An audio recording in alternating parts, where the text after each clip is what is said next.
You know what's frustrating is when you're trying to find a mug to match with your coffee, because you know coffee's like a fine wine, you got to match the coffee to a properly seasoned mug, and some fool went through and cleaned out all my mugs, and I don't have many seasoning options to choose from.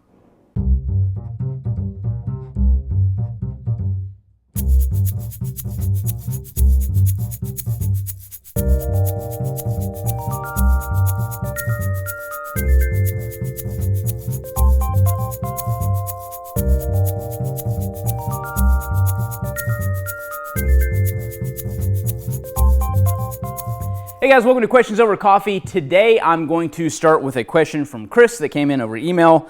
I'm a beginner when it comes to lockpicking and wanted to know what you'd recommend as the best starter set or practice set. So I would recommend a couple of things when you're just getting started to get familiar with the basic types of locks out there. So the most standard type of lock that you'll encounter in a home or something like that is a pin and tumbler style lock, which we have this cool clear cutaway visible lockpick trainer here. So this represents the standard pins you'll find on the most common household locks, such as a Schlage or a Kwikset or something like that. So this key is actually styled after a Schlage lock. So if you're specifically looking for something like that, that's what this is. And what it does is it gives you the ability to really see what the independent pins are doing inside the lock. So meaning each pin stack has both a driver pin and a key pin. And if you insert the second key that we include, which is a blank, you can actually see that get pushed to the top and you can see the difference in heights. So the heights of the key pins are what gets changed whenever you rekey a lock or you hire a locksmith to do that. And those represent the little valleys that are cut into the key. So those heights are represented by those bottom pins or the key pins. So this is a cool way to kind of help you understand how this works when you're looking into lockpicking. So the whole point that I like to say with lockpicking is it teaches you what locks are vulnerable and the vulnerabilities of locks, and so you can better protect your home and your family. So I highly recommend picking up one of these, and it'll also give you something to practice with when it comes to getting a set of lockpicks. So I like the standard two-piece Bogotas that we sell. I feel that they're a little more comfortable than my runner-up second choice, which are the two-piece flats. So they're geared very much the same, meaning that the back side of each of these independent picks has a tension wrench or torsion wrench, whatever you like to refer to it as, integrated into the pick. So meaning when you pick a standard pin and tumbler lock, you need two pieces of the puzzle. You need tension, which you're holding. It's kind of a featherweight tension. It's not hard. And then you also need a pick or a rake, and this doubles as both a single pin pick and a triple hump rake. So the Bogota features of this pick, they're called the Bogotas because the triple hump represents mountains in Bogota, and that's where they get their name from. So as you come in and independently pick this, you're setting the different heights, and then you can pick the lock like that. So I think it makes a really easy trainer to work with, and it really teaches you how to see what the different pins are doing when you're raking or single pin picking. So highly recommend that. I like the flats sometimes a little more than the standard two-piece. These are a little more comfortable to grip because you can see you've got the flat of these picks laying in your hand, so they can be a little more comfortable when you're raking a lock or single pin picking. However, the flats, which are completely flat, fit great on the back of a card. So I pulled this out of my wallet. This is how I carry them. I literally just tape them with Gorilla Tape on the back of a card in my wallet. So obviously this has seen better days, but I've probably used these a half dozen times since I've been carrying them in the last couple of years. So it's probably time I replace the tape. And then when you get into different styles of locks that you'll encounter, padlocks are ranked pretty high up there in terms of what you may have to get into. And again, the whole rule of lock sport is not to pick any locks that don't belong to you or that you don't have permission to pick. So that's kind of the gist of this. Quick Sticks and Easy Decoders are two products that we sell that will help you encounter these two types of locks. So this is kind of a standard run-of-the-mill keyway that you find in most traditional locks. Padlocks, that is, and then you also find multi-locks, which are multi-wheel combination locks. So the Easy Decoder is a very thin, flexible shim that's built for the multi-wheel locks, and the Quick Stick, which is a very rigid, hard shim, is built for traditional padlocks. And I'll demonstrate how those work, but I also forgot to mention that we do have these lockpick vices that we sell, which are great to use along with the clear cutaway trainers that we sell. So you can clamp this into this. This clamps on the side of the table, and it makes a really nice lockpick station for you to practice with. So forgot to mention that. So easy decoders, what you're going to do is use that thin flexible shim, and you're going to come into the right side of that third keyway, and you're going to come kind of at an attacking downward angle, and you're going to wedge it right under there. And the trick to this is to be very careful as you're putting these in, because these are thin and flexible. They will bend on you. We get a lot of people that say they couldn't get it to work. One thing that you really need to be careful of is that it wedges in really nice and clean and doesn't bend on the way in. So it's tough to do without something that's a visible cutaway, obviously, but we sell this visible trainer as a way to kind of help you get the feel for putting these easy decoders in and being able to pick with them. And then as you get that feel, you'll be able to tackle these kind of locks without bending them. So shackle, again, you just depress the shackle as you're lifting up on the easy decoder, and you're moving this little gate in here. I'll try to do this the right way.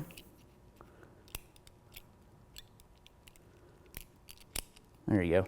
And that flips open the lock. So the little locking dog that's the chrome, or I guess chrome colored, brass colored part that's in this lock is actually what's moving up and down. It's on a spring, and when you're using this thing, it's actually pushing this locking dog up and down, and that's what releases the shackle on these. So with the quick stick, you're actually coming in with the bevel side down, just like you do with the easy decoder, and you're coming into the keyway. And when you're into the keyway, again, this is locked. When you're into the keyway, there'll be a point at which you can kind of push past and get into the lock at a deeper spot. And what's cool about these, once you have them in the right spot, you can continue locking the shackle and just pressing it like this, and you've almost created a key for yourself to come in on the lock. So that's the quick stick, easy decoders, two-piece flats or two-piece Bogota, titanium picks. We have these in titanium and stainless in the two-piece set. If you don't really need the non-metallic signature of titanium, you can save a few bucks and get the stainless.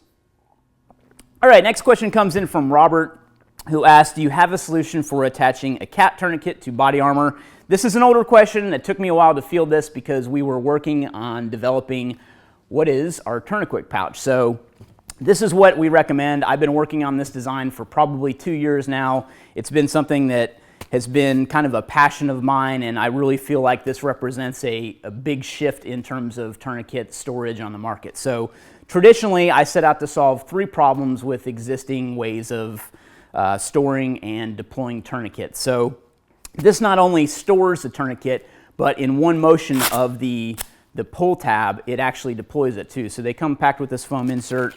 I can show you real quick just so you can kind of see a demonstration if you haven't yet. This is a SOFTT loaded into the lid of the TourniQuick pouch, and you simply adhere it, push it into the pouch, and get up the sides with the Velcro. And what it does is it quickly deploys the tourniquet in a ready-to-use position. So that may not seem like that big of a deal, but seconds do count when you're bleeding out. The more blood that you can keep in the body, the more you're going to be able to potentially save a life. So I feel like this is a really big addition to the medical community and the market, and therefore that's kind of why I feel that that's the best solution out there. So it fits with a cat too. I feel that the cat is a little bit inherently tough to work with, and that's not a knock against the tourniquet's efficacy. I think that it works just great. However, I feel that the way that it deploys based on the Velcro that it uses kind of hinders the deployment of the tourniquet. And that's not just to say it's in the pouch and that's why it happens. It actually happens right out of the package, and I'll go into that too. So cat tourniquet launches, and you have this kind of loop of Velcro to get around as you're deploying it. So now it's kind of in that same configuration as the SOFTT wide to apply. However, like I said, when you open the cat tourniquet from the plastic, which you should always remove the plastic from your tourniquets, no matter if it's the SOFTT wide or the cat tourniquet, it comes in this configuration. So you're kind of defeating that Velcro initially to deploy the tourniquet, and actually in the instructions that come with it, they have this storing in the quick launch configuration, and they recommend that you store it basically how they store it when they pack the tourniquet, but they recommend storing it like this. Let me make sure I got this right. So this is, yeah, here they go. So yes, the same way that they store it in the package. So inherently, when you store it in their quick launch configuration, you're still having to defeat Velcro to open up the tourniquet. So we're not causing any more sticking of the Velcro with our TourniQuick pouch. You're still having to kind of overcome that. So it's still faster, I think, than pulling this out of a traditional open top or closed top pouch that are on the market today. So again, those three things that we set out to solve with the TourniQuick pouch are: one, we wanted a easy to use, fast deployment method that saves time, and that's the main purpose of the TourniQuick pouch. The second is to enable a closed top pouch that protects from the elements, because many guys run tourniquet. Been saying that word a lot lately, so apologize. So a lot of guys run tourniquets on their body armor, just with the rubber bands that sometimes come with the SOFTT-W tourniquet. There's a couple rubber bands that come with it, or they'll use Rigger's rubber bands or something like that and put the tourniquet on. I feel like I had something with the tourniquet on the shoulder. Here we go. I feel I can actually give you an example here. So that's kind of traditionally how tourniquets are run sometimes. It's all usually on the off shoulder, so that, you know, if you're bringing up a cheek weld on a gun, you're not interfering with that tourniquet that's mounted. So that's a way of mounting it as well. So what we wanted to do is simulate that with the TourniQuick pouch. And that's kind of the number 3. But back to number 2 real quick. The closed nature of the pouch does prevent it from being exposed to UV light and dirt and dust and grime. So all those will reduce I dare say efficacy, but over time it will degrade the tourniquet, thereby reducing the efficacy. That's probably a way to say it. So when we set out to create the TourniQuick pouch, we wanted to basically simulate that mounting method of being able to mount it to body armor on the shoulder. So to go back to your question, that's kind of how we wanted to do it. So in the back of the TourniQuick pouch, it's a 4-way mounting system. So you can mount it horizontally on a duty belt, so police officers can mount it. Put the lid back on so it looks a little better. So police officers can mount it to a duty belt in that vertical position. It also can mount horizontally, so we've got a pass-through in the back, so you can mount it horizontally on a belt or a battle belt. You can also, it comes with a malice clip, so you can mount it across MOLLE too. And basically the top 1-wrap strips, which I'll get into in a second, act as those channels that are in the MOLLE to mount to different devices. And then my favorite is the 1-wrap strap. So that's kind of the recreation of the way to mount it on with a Rigger's rubber band. So you can basically mount it just like so on a body armor strap or backpack, what have you. 1-wrap's great because it sticks to itself, which provides a pretty cool mounting solution. So that's kind of how you can mount it to body armor, just with the 1-wrap straps, and then get to it easily and pull it off to deploy it. So that's kind of what we recommend. Again, the TourniQuick is brand new to the market. It's patent pending. It's a brand new design, and we feel it brings a lot to the medical community. Okay, last question comes from Ben Davis on YouTube. Do you think there's such a thing as too many lumens for a home defense light or light in general? I do. So what I like to carry, I've said it before, the Streamlight ProTac 2L. Rob's covering his eyes. I won't blind him. This is 350 lumens, and that's what I feel is kind of at the top end of my recommendation spectrum. I thought for a while that 350 was too many lumens, but however, I haven't felt that this has caused me any overly bright situations where I'm just like, oh my God, that's way too many lumens. You got to have all the lumens. So the problem exists when you're coming into a room and you hit against a wall or something like that and you get the splashback. When you increase the lumens, that refraction from the wall, or I guess that's the right word, reflection from the wall.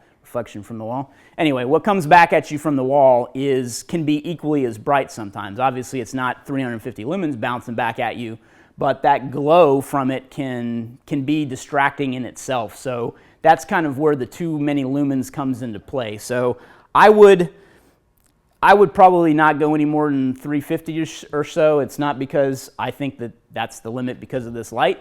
However, I just feel that based on some lights that I've used, and I've used 350 and I've used 500 before, and I feel like 500 is overkill in a close quarters type situation. Now, when you're reaching out to distance on a range or something and you think that you're going to be shooting out to, you know, a large distance, 500 is probably just great. Even more lumens can be better in certain situations too, if you're spotlighting during hunting and things like that. But however, for a daily carry, like a pocket light that you might use to temporarily blind somebody, to cause distraction or distortion when you're encountering somebody like that, I think 350 is a great number, and it also isn't too blown out if you're trying to just kind of poke around and check your tire that went flat when you're parked on the side of the road. So again, 350 is probably a good number. Thanks for watching Questions Over Coffee. Remember, use the pound tag Gear Tasting in a social media network, and we will find your questions and answer them here over Questions Over Coffee. Remember to check out our friends at Avoca Coffee. We like them. They're local. They make great coffee, roasted in-house. Good stuff. You have to find a properly seasoned mug, though, obviously, before you can drink it. And also, the products that we've kind of highlighted today over Questions Over Coffee, you'll find links to below in the description. If you're watching this on YouTube, which hopefully you are because that's probably the only place we upload it to, but if you're watching and you aren't subscribed, please consider subscribing. And if you are subscribed, please consider checking that little notification bell so you know when we publish a new video.